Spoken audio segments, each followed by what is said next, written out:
welcome to Inside Straight. I'm Larry Mazza, your host, and as always, I have my wife and my partner and my co-host aboard for the show. Aboard? Yes. We're talking about cruises. Yeah, that's why I said that. We were talking about cruises.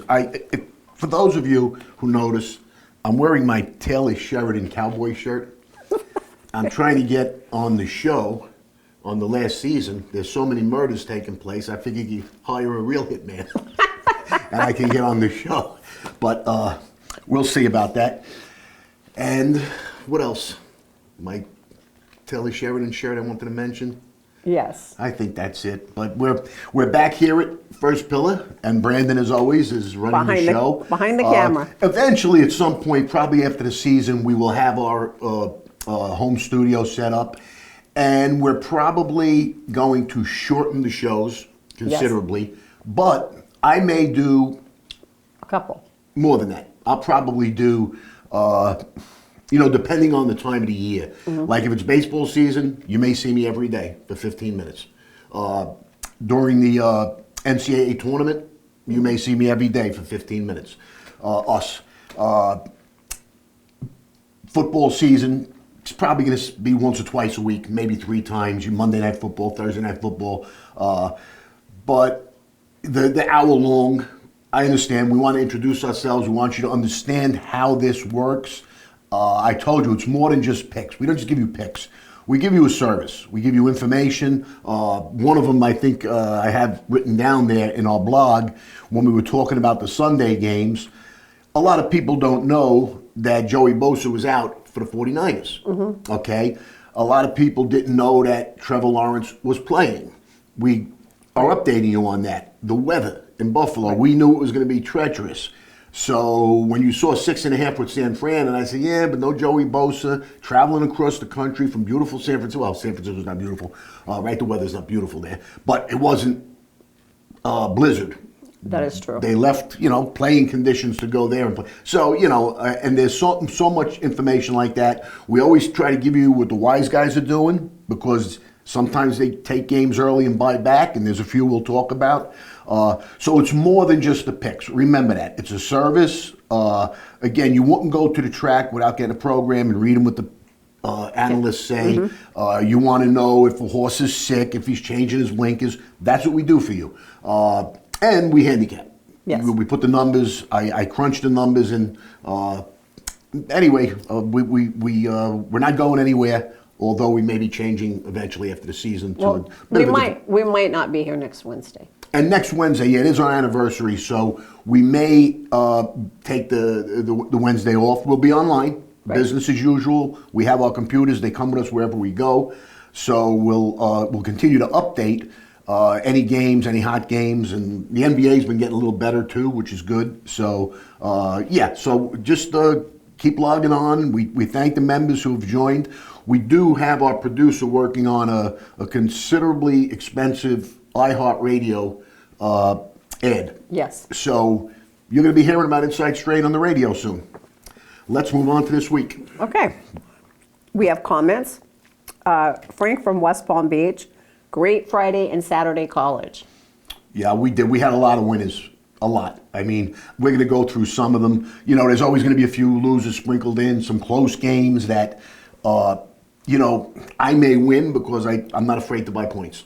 So if the game was 6.5 and I brought it down to 5.5 and it landed on 6, if you're pessimistic, it's a loser. Right. But I'm not. And I'm not afraid to play teasers. They are not the sucker bet they used to be. So a bunch of our games, even though they're real close, some people are playing teasers.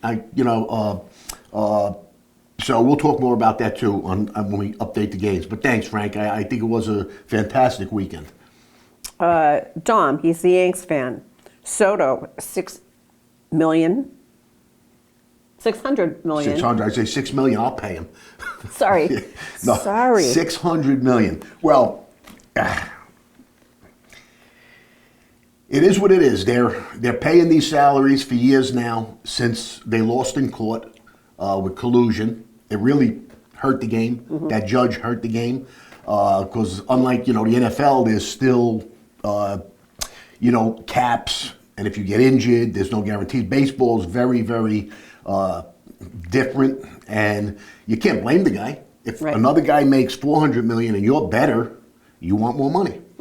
But they should have some parameters. They should have, if you get $600 million, or you have to hit X amount of homers, X amount of RBIs. If you get hurt constantly, like, Giancarlo Stanton, I always liked him, but he's always hurt, and they paid him so much money. So it's out of whack. It's, $600 million. What did the Chinese guy, the Asian guy in Dodgers, what's his name again? Shohei Ohtani. He got about $500 million, but he laid it out. What do they call that when you take it over years? Right. Yeah, there's a word for that. And it's tax-free over those years that he is extending it. So he's not taking all the money at once. I think he's living on $1 million a year. And the rest he's going to take later on. But anyway, he did that. It helps the team. They just signed Snell, Blake Snell from the Giants. Probably, arguably, the best lefty in the game. So that makes them even more of a favorite for next year. And if they get Soto, they might as well not even play the season. Really. Who's going to beat them? Yeah, the Dodgers will win it again. I want to go back to what you said. You were going to personally pay the $6 million? No, I'm just being facetious. Because I'd have to borrow it from you, and I know you would never lend it to me, so that ain't happening. If I had it, I would consider it. All right. You got it somewhere. You got it stashed away. I know you. All right, Rose, New York. Just read your book. It was great. Well, thank you. I always humbled when they tell me they love the book and it's great and all of this. I get very, very rare that I get somebody that has something bad to say, and it's usually not about the book; it's about me. So, but no, the story is speaks for itself. So. Yes, it does. Mike from Cocoa, where's your gym? Not far from Cocoa. We're on 520, which is one of the two main highways that comes through Cocoa, Merritt Island into Cocoa Beach. And we're right on 520, State Road 520, really midway from the beach to, the main area, Courtney and Cocoa, the city of Cocoa. We're centrally located on Merritt Island on the way to the beach. Okay. And we're on the river. We have the back of our gym is on the river. I know. We run up and down the causeway, too. Yeah, we run up and down the causeway, but when we're in the backyard, we got the battle ropes, heavy bags, we got weights, machines. It's an outdoor gym. It's like Muscle Beach in California. Right. Well, we do have indoor. Oh, the indoor is the best. Yeah, of course. Okay. So, Dino from Brooklyn, what's with the movie? Well, that ties in with the book and everything. Well, just yesterday, we had a Zoom meeting on a Zoom call. Everybody knows what that is now. I was on it, of course. Armand DeSante was on. Craig DeFrancia, who was my fellow hitman in The Irishman, and he was a star in The Green Book. Great movie. And, of course, my producer, Joe Paletto. While Terry Winter is strapped with Tulsa King, that's why I wear my shirt, the Tulsa King, it's going to be hard for him to probably give us 100%, so we want to come up with a plan B, and that's why Armand was on. Armand definitely is going to be in it. I don't want to say much more, but you'll be surprised at who he's going to play. Craig will be playing someone, I'll be playing someone, and we have a couple of tweaks that may expedite the whole thing. So, and things are changing in Hollywood. Right. Where a story like ours, okay, and this may insult certain people, and I'm sorry, there's no place for woke. Okay, in our, they threw that in The Sopranos. You remember one of the guys was gay, and that was fine. It was entertaining for a little bit, but in our life, it wasn't. Outside of some guys owning gay clubs, we could always put a gay club in if that really matters. But that's not my story. It's part of right. Some guys did own those clubs. So the interracial relationships that are forced into every episode of every show. There's nothing wrong with it. I mean, we don't care. But in those days, in the 70s and 80s in Brooklyn, Italians married Italians. Right. Well, yours is a timepiece. It is. It is what it is. So that was a little difficult, but that's changing. There are places like I would love to talk to Mark Wahlberg. If I could talk to him and Mel Gibson and somebody else, I think Roseanne or somebody, are opening a non-woke studio where they're going to do shows like they used to. This would be his biggest hit ever if I can get in front of him. So Anybody that knows yeah. Mark, Well, we're working on it. please reach out. We're working on it. Okay. Okay. But thank you for that question. I know people are interested in that. We're working on Tails. our tails off. I was going to say my ass. Yeah, I Our know. balls. What? I didn't say that. That all? No. Okay, Joe from California. You're going to love this one. Unbelievable about Joe Biden pardoning his son. Well, it's not unbelievable, and I think I'm going to surprise some people here. I would have been shocked if he didn't. Any father is going to want to help his son in any way he can. And if it's power that helps him, fine. The problem is he looked at the camera and he lied, which is his whole resume. So that was the problem. Lying, say, I will not do it because you want to make like the Justice Department was so legitimate. Meanwhile, look what they did to Trump. They just attacked him day after day after day. And what did that man do? He went to court, then he went out and campaigned. Went back to court, went and campaigned. You know, so it didn't work. But he's the one that started it all. And if he would have just said, that's my son, I love him, this has to stop, let's pardon other people too. Maybe the January 6 people or Trump's nonsense, throw them out, you know. But he didn't do that. Right. He just zeroed in on his son, which may backfire anyway, we've been hearing. Yes. Because, Well, and he went back. He went back to 2016 to current. So that's a lot of controversy on that anyways. Yeah. It wasn't for specific acts, which Right. typically it is. yeah, and now he can testify. If He has to testify. if anybody else gets pulled in, like the Right. brother or Joe himself, or you know, he's got to pardon the whole world now, every Biden that exists. but again, the act of pardoning your son, I'd do it in a heartbeat, even if I knew he was wrong. That's just the nature of a father and mother. But you don't lie Right. and try to make yourself a hero. Would have just made you even a bigger loser than ever. And thank God we don't have another 4 years of him. Thank God. Whew. Okay. Tell us how you feel. Well, okay, let me move on to this Yes, sports. let's go to sports. Yeah, I'm going to go to sports. Okay, we've been telling you to watch the blog. And what I've been doing in the blog is trying to give you information on each game, the point spread that I have, things that are important. Like we talked about the time of year, the bowl games. You're going to have to watch teams that are on the road are really in better position than the ones that are home. Holidays, I mean. The bowl games, who's interested, who's not. So if you read my blog, in the Detroit, we'll start with Thursday, was Thanksgiving. We started with the Detroit Lion Bear game. And my main thing was that, just what I said, Detroit was home, okay? Looking forward to being with the family. Chicago's on the road. I thought they would want Caleb Williams to have a good game and look good, which he did. And I just said it was a scary spot. They were lucky to escape with a win. And the coach got fired on the Bears. So that could have very easily been an upset. We've been on Detroit all year, so I'm still with them. But that game in particular, we said it's a scary spot. So if we swayed you away or you took the Bears, it's good information, you know? And I think we might have had one gold bar on the Bears just because we have to put our money where our mouth is. Okay, Dallas, the line was 3. I told you that I believe Vegas puts out a weak line on Thanksgiving, the holidays, and Christmas Day. It's been happening since I was a bookmaker in Brooklyn in the late 70s and 80s. Every holiday season, we lost. And I would say to myself, how come this team is only 6-point favorite? They should be 14. And how come, you know, and this is going on for years and years and years. Like 40, maybe more. So I believe they put out a weak line. How is Dallas only 3 over the Giants? The Giants, you could have quarterbacked the game. That's how bad their quarterbacks are. Okay? That's a compliment. Oh, I was Yeah, going to say, yeah. I'm not sure how to take that one. But we had them 6.5.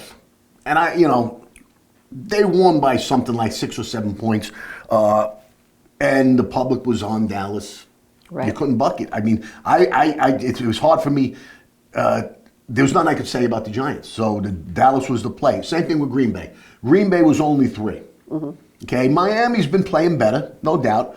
But the whole world knows they don't like playing in cold weather. You heard it all week long. Right. Why not make that game 6? Why is it only 3? We had 6.5. So both of those games, we were right. The odds maker was wrong. College baskets that night, we had Ole Miss. One play we put out. Plus 3.5 and plus the money line. They banged it up and down. Game was a winner. They were winning big, went to overtime, they still won. So that was a good pick. Not on my, but it was a wise guy play, but we played it. We were all over it. Okay, Friday's game, Kansas City, we liked.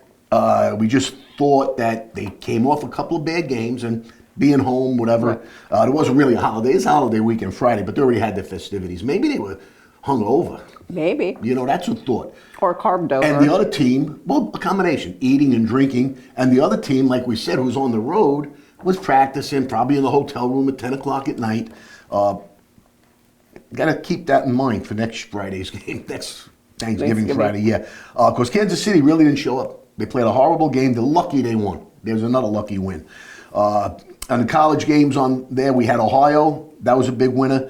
Colorado was a loser, and that was more wise guy play than ours, but we did agree. I thought Oak State, again, a certain spot. They were very big favorites, Colorado. Anyway, that was a loser. On the Iowa was our game at 1. Colorado State was our game. They won by 5. They were laying like 3.5 or 4. I had the game, I want to say about 8. So that was a winner. Saturday, we middled the Army UTSA game. Wise guys took San Antonio. They took plus 7.5 early in the week. The game came down to 6. I might have found the 5. Whatever it was, I laid only 4 on the game. You got to do your homework because I liked Army. And I said that sometimes you're going to get 2 sides. Yeah. I told you the wise guys took 7.5. That was smart. It was too high. I mean, I didn't think so. So I had Army, but it fell the middle. So we caught the middle. You almost couldn't lose the game. If you followed early with the wise guys, you won. If you said, I think Larry's right, and you could have used them in a teaser. 6 points, you bring them down to even. But that was a well-rated game. We lost on the TCU-Cincy game. I did because I liked Cincy. Wise guys played TCU. So, again, the info was there, but I went with mine. Coastal Carolina was our play, money line, and points, they won. Clemson, that was the first play the wise guys made, and they pummeled it. They were winning for 59 of the 60 minutes. They lost the lead with 1 minute to go. Went back down the field. Still had about 19 seconds. They were inside the 10, and they threw an interception. So the handwriting was on the wall for a winner there. But it was a loser, unfortunately, and that cost me. That cost me big. That hurt. I wanted that game. Oh, because I would have hit the middle. If they won by 3, because I laid the money, I laid 1.5, right, whatever it was, when the wise guys laid 2.5, and then when it went up to 3.5, I took 4.5. I had that, but I had, the middle would have been phenomenal. Okay, that Saturday, we also had 5 horses. Last week we gave you great horses. We won 2 exactas, and I put that in the blog and we talked about it. So this week, we got 5 races from them. Right. And 2 of them, one of them was a 15-1 horse that ran second, had to lead the whole way. Live pick. He knew something we didn't. Paid $8 to place, so we won on that race, and it covered one of the other races. But we closed out with a $67.80 exacta. Wow. That's a nice exacta. Again, it's not, nobody's giving you $12 exactas. You put $20 on that, you get back $678. Shopping. Yep. So, that was good. On Sunday, we put out our analysis. Washington, who may be going back to the Redskins, we heard. Mm-hmm. Okay, I hope that's true. We had the minus 12 or 13, and they won easy. That was a good one. Some wise guys went the other way on that. I made a comment about that. I said, it's out there, just so you know, some wise guys took the points. I didn't get it. We had the Chargers 6, they won. In our blog, Pittsburgh, we had 1. Cincinnati was 3. Every square on the planet bet Joe Burrows in Cincinnati. The wise guys at IS Inside Straight bet Pittsburgh. Okay? Even the wise guys, the real wise guys, didn't bet the game. But Inside Straight wise guys had Pittsburgh all the way. We had them favored, and it was just, I don't get it. I didn't get that at all. We had Houston -7. They only won by 1. It didn't hurt me too bad because I had a money line parlay. But if you listened to me and laid the 3, you lost. You could have. But I made comments like that. I said maybe you put them with another money line and hit a parlay. The Vikings were the same situation. Right. They just barely won the game. But that, I had 2 out of 3 because I had the Jets. So I won 2 out of 3 in the parlay loop.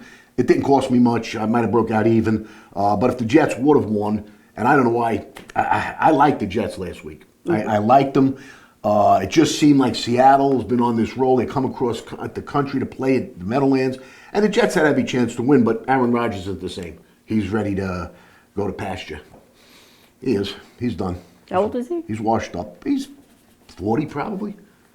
Yeah. Wow, we were washed just up. warming up at 40. Tampa Bay, I made it clear that it was a trap game. Okay? I didn't like all those points playing Carolina. It took them an overtime to win, and it was right there near the number, so win, lose, or draw, it didn't really matter, but it was a trap. And when you are laying 6 points with a much better team, it's like in baseball. I would say when you lay, let's say, 240 and up, 260, 280, you're better off laying the 1.5. The reason is, if I lay 2,400 to win 1,000 on the Yankees, and they win the game 1-0 or 2-1, I'm pulling my hair out. That's a nerve-wracking game. I'm risking all this money, you know. Right. So I almost don't want to bet it. I wish I didn't have the game. So lay the 1.5 and take maybe 110 or whatever. That's something we'll talk about when baseball comes. But that's how I felt about that game, Tampa Bay. It was a trap. The Rams and Saints, I called for an overplay. The second half went over and it got close, but the first half, I was so frustrated watching it. I says, what am I watching? Am I watching this, is this the Rams and Saints or somebody else? Didn't make sense to me. Philly was my best bet of the day. And again, the public, Lamar, this, Baltimore, the offense, they talk you into games, okay? Mm-hmm. If you would have looked at the paperwork, first of all, both quarterbacks are very good, okay? Right. I don't know that Lamar's a better runner, but I think Jalen Hurts passes better. So, that's arguable, okay? I'm not saying Lamar's not better, but that's very close. The public just jumps on Lamar for some reason, okay? You got Travis Henry on one side, you got Barkley on the other side. Right. MX is 2 picks for MVP, 2 of them. They're both playing great, but that's a wash. Mm-hmm. And Barkley, I think, is better. He's a little younger right now. I think Philly had the better receivers from my notes. But with anybody just doing a quick analysis of their own would have seen that Baltimore was 8-3, Philly was 9-2. Right. Baltimore scores 24 points a game. Philly scores 28. Baltimore gives up 24 points a game. Philly gives up 18.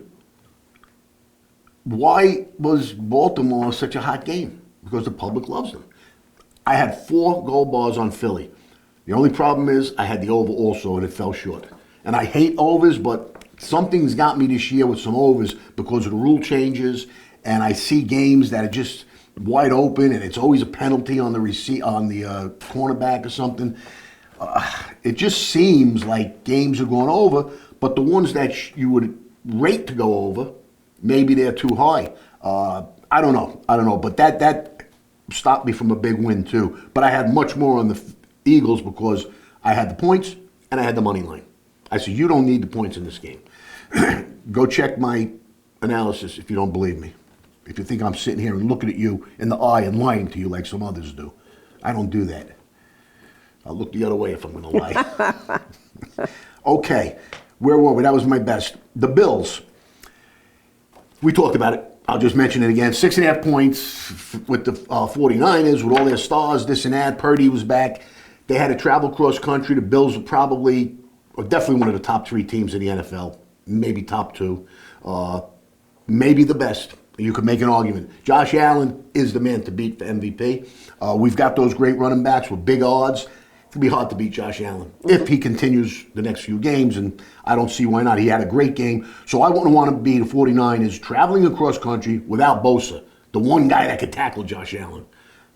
So that was a tough one. In our analysis, we said it. We had Denver. Our line was 8.5. The touts had it at 6. So we were better as they won the game by 9. However, it took a pick 6. And again, I've lost so many with unlucky breaks. That was a lucky break. Right. It covered. But it wasn't lucky for the bookmakers. They weren't happy. But if you took Denver, you got lucky. And we did. We had 2 NBA games. The Heat was a big play. But I think somebody played that wasn't supposed to play because the line never moved and they lost. The Hawks, on the other hand, the same guy played the game. We have a lot of respect for him. He laid 8. The game went to 9 and 9.5. That one won. So my fault giving you the Heat. I probably rushed it because he had hit the Knicks a couple of nights earlier. And when he double and triple bangs a game, I want to make sure our members hear about it. On the picks page, I'll go through this quick because we already talked about some of them. We talked about the Clemson game. Old Dom. I told you early in the week it was hit.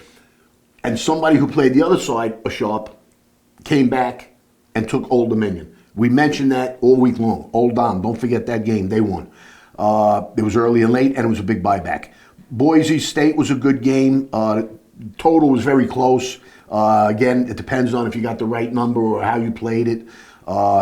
Bears, we talked about Dallas, UTS Army. Over the BC game, very good pick. That was our pick all the way. It went over. Under Northern Illinois was both. The wise guys played it, but we agreed. It landed on 40. It was about 45 to total. And it was lower than that the whole game. Something happened at the end that got a couple of touchdowns.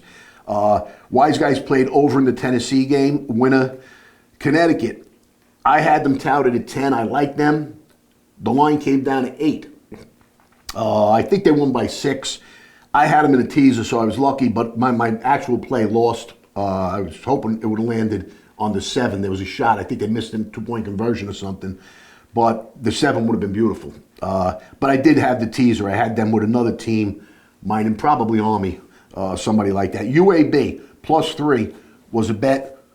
We also liked them the money line. They lost by 1 point. They missed a game-winning field goal, and not a hard one. They should have hit the field goal.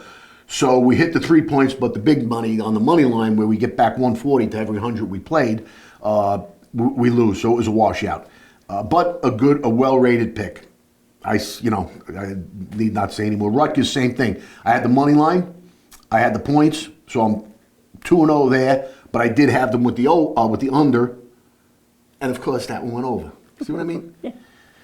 And it was miserable weather there. It was snowy, but they actually got 2 quick touchdowns because of the snow. And then it probably adjusted a little bit. But anyway, 2 out of 3 isn't bad. Just like the song. Yes. Yeah, that's going to be our theme song. 2 out of 3 isn't bad. By Meatloaf, no doubt. Yes. Jacksonville State, loser. I think I got to take full responsibility for that. The wise guys had under the SMU game, and we agreed, but that was their play. We handicapped it, and it looked good. We had Fresno +7.5, which was a winner. And we took a stab. I said it. 7.5 is pretty high, but we took a stab with the point. Right. It took a late touchdown at UCLA to beat Fresno. So that would have been a big one too. But again, the 7.5 points, you're a winner. Right. The Jets losers. That's all. Just an explanation point. That's all I can say about them. A bunch of losers. We talked about the Ram game. I did the second half. I'm one that I don't like to chase. And one of my partners says, should we take the Rams second half over? I says, after that first half? I said, no, thank you. It went over. Did I not have confidence in my pick, or do I believe my eyes? I got to believe my eyes. They weren't scoring. Something was wrong. So anyway, Philly, we talked about, we just missed. We talked about the records. Yep, that's all good. So That's last week's. This week coming up, you have to get on. There's not too many games. We have bowl games starting. We have the playoffs coming around. The championship games, I've got about half of them done. I'm trying to think. I didn't write because there's only a few, so you're going to have to log on to get them. But there was one that I wanted to mention I liked, and I forgot who it is right now. Oh, God. And they did play. Log on. You're going to have to log on. I forgot. I don't want to give you misinformation or disinformation. It'll be Russian collusion all over again. You're just full of them today, aren't you? Got my political quips. Quid pro bono. What? What is it called? What is it called? Prid quo bono? What? Let it go. All right. You know it's something I'm talking about. I do. Can I go? It's an eye for an eye, right? Yes. Okay. Sure. Okay. Questions? Do you agree with the I top got 12? places to go. Simmer down. Do you agree with the top 12 playoff teams? Okay. Well, here's the thing. If there was 8 games, you get arguments. 12 games, you're going to get arguments. 16, there's always going to be the 17th team or the 18th. So no matter how many teams they put in, somebody's going to have something to say. Mm-hmm. But to answer your question, I have my list of the top 12 teams. Nobody could say Oregon doesn't belong there. They're 12-0. They're in a tough conference. Texas, same thing. They belong there. Penn State belongs there. Notre Dame, Georgia. Now, Georgia, there's arguments. I mean, there are arguments because they have 2 losses. Mm-hmm. But out of all the 2-loss teams, they're the best. So I got no problem with them. Ohio State, you can't count. You got to have them in there, even though they have 2 losses. Mm-hmm. The last one was ugly. So, and they were sore losers over it. They got a lot of pressure on them now, which I'm going to talk about in a minute, because I want to tell you the teams I like with value. SMU belongs there, without a doubt. The beginning of the season, we had them highly touted. They finished 11-1. They're one of the top 5 high-scoring teams, mm-hmm. And their defense is good. Not great, but very, very good. Their numbers are good. Indiana, they belong there. They're 11-1. I think, the schedule isn't that tough. So, but they're in that conference and they're 11-1. Boise State, they're 11-1. They won their conference. Well, they're in the championship game. I don't know if that's going to matter if they lose a championship game. This could change. Some of this may be tentative. Alabama, I question. They have 3 losses. There's other teams with 3 losses, like Mississippi, South Carolina. So why does Bama get the edge over that? I know they lost to Tennessee. I think Mississippi beat them too, and we had Mississippi to beat Alabama. So I don't know why Bama's ahead of Mississippi. I got to check on that. South Carolina just beat Clemson. Then there's other teams with 2 losses, like ASU, Iowa State. So there's an argument for them over Bama. But Bama is in the SEC, and they're Alabama. Miami lost 2 of their last 3. So they're playing their way out of it.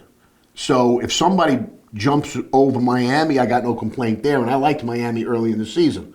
But some teams just find a way to lose, Mm-hmm. Okay, so you want to look for odds here. I'm not taking Oregon. I'm just not. They're favored. They're 12-0 and all of this, but I think they're going to have their hands full if they have to play Georgia, Ohio State, again for a second time. Even Penn State. I think they're playing this week for the championship, and the game's only 3. Penn State's, could mm-hmm. win that game. So my long shots, I mentioned it last week, I still like Notre Dame at 8-1. Okay, they're in the playoff. They on an incredible winning streak. Their offense and defense is as good as almost everybody else in the league combined. The other team for me is Tennessee at 16-1. I believe they have the number 1. Well, them in Mississippi, they give up like 10, 11 points. That's phenomenal. And they score. So they're going to be in any game they play. SMU at 30-1 is worth a bet. SMU is talented. And they just beat out, well, they're in the championship against Clemson, but they have a better record in that conference. So I certainly like those 3 with the odds. Next. Okay. Almost forgot I was asking questions. Yes. Where will Soto wind up? Him again. I think the Dodgers. I think the Dodgers. Well, the Dodgers or the Mets. The Yankees, I think, just have. Well, they got such a huge payroll. What's another 600 million? Yeah, another 600 million, and they also have. They need pitching, so the Dodgers address their pitching, and now they're going to try for Soto. I think if you want to take a little stab, the Mets, the owner there, Cohen, has more money than all of them. I think he's trying to open a casino right next door to the stadium, and he's a big money guy, and he may get Soto to stay in New York. So I would say the Dodgers or the Mets. Okay. Can anyone beat the Celtics? Yes, they can. I don't know who, but but they can. It's a long season. Again, the NBA's fickle. Guy gets hurt, sprains his ankle, and he's out for 6 weeks. They have the most talent, I believe, but there are good teams out there. There are still good teams out there. The Knicks just seem to be getting better and better and better. And in this series, they can probably surprise them. In the Western Conference, you always have your powerhouse. You got, Minnesota's real good this year. You got Phoenix, Dallas. They're always good. They have star players, Jokic, and who's the other guy on Dallas? I like him. My friend Doug texts me about him all the time. He likes Doncic. So yeah, there's teams out there that can do it in a series. They, but the Celtics, they're the champs, and they've improved themselves. So, they could be beat, but we'll see. Okay. Any NCAA basket champ picks yet? Well, I looked the other day at the records because I'm going to start doing a little bit more extensive handicapping as I said as the season goes on. There's so many conferences to deal with and so many write-in games and extra games. And like I said, with the robot playing games around the country, it's just very hard to gauge. But I looked, and the SEC, there's a bunch of teams. I'm going to say that. I believe the champion, the NCAA champion, will come out of the SEC. There's just too many good teams. 8-1. I'm sorry, 8-0, 7-1, just to name a few. Florida, Tennessee, Oklahoma, Auburn, Georgia, Kentucky. I think they're all undefeated. LSU, Mississippi, Vandy, Texas, all one loss. Gonzaga, I don't like. They just never do it. Every year they pick. They're a trendy pick. They seem to get talent, but they don't win. Kansas, number one again. Nothing new. They're always in the top 3. The Big East, I really don't like anybody out of the Big East. The ACC, you got Clemson and Pittsburgh at 8-1. I see them leveling off. Duke is 5-2. North Carolina 4-3. I see them getting better. But if you want to zero in, and if there's a gimmick out there where you could bet where the conference where they win it from, I would take the SEC to win the NCAA championship. Okay. Next. Update on MVP in the NFL. Joey MX. Joey MX. Yes. Where there is really no update. I mentioned before what my opinion is. I think Barkley's ahead of Travis as far as our play is concerned. Right. But if Josh keeps doing what he's doing, Josh Allen, it's going to be hard to beat him. It is. So, and he's a little bit of a sentimental favorite too. People have been rooting for him for years now. But hey, Barkley is still right there neck and neck. I think he's second choice. And we got him at nice odds, like 17-1 or something. I always make the mistake. Joey will correct me on that. And he likes, Travis was like 70-1. So I was messed that up too. So anyway, yeah. Okay, well. So that's it for Q&A. We want to thank you again for watching. We want to thank you for joining. We want you to learn how to use that blog. Get on a few times a day. It's simple. Everybody's on their phone. Come on. Everybody's like this all day long, no matter where you go. You see, so get on. Take a look and make sure you don't miss something important. The blog comes out a few times a day, especially on the weekends when there's football. And I number them so that they know which ones are the latest. And there's also times, like I said before, where there's going to be more blogs. Baseball season, NCAA tournaments, the holiday tournaments around Christmas. They had one last week. We got a couple of NCAA things we put on. It's just there's too much going on, and we want to focus on where we're making our money, and that's the college and NFL. Football, we've been fantastic all year, and baseball, we're real good, and we call our shots when the playoffs come around with the NBA and NHL. So check the blog out. The pick page is always going to have updates also. Right. But sometimes it's too fast to do that. Like I can't put a pick page for the horses when they come. So check them out, log in. And as always, you're now good fellows with Inside Straight. You're part of the Inside Straight family. We will be on iHeartRadio soon. Yes. So if Colin Coward is listening, I don't want him to get nervous that somebody out there is picking games better than him. I do like his picks. As a matter of fact, I'm going to give him a shout out. He pretty much predicted craziness this last weekend. He said, I won't be surprised if Georgia loses. I couldn't just say that quick, but when I looked at the numbers, I said, all right, this should be a competitive game. He also said that somebody else can lose that did Ohio State. I mean, he mentioned some heavyweights that he thought could lose and just throw this whole 12-team thing in shambles. And he was right. I'll give him a lot of credit for that. But we're still better. But I do like him. And Mark Wahlberg, if you're listening, don't miss the boat. Get in touch. Terry Winter has the script written.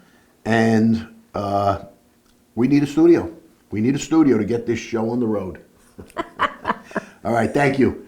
See you next week. Bye. Well, maybe not next week, the week after, unless we do it earlier. But next week is our anniversary. So we'll see you soon. Thank you. Log on.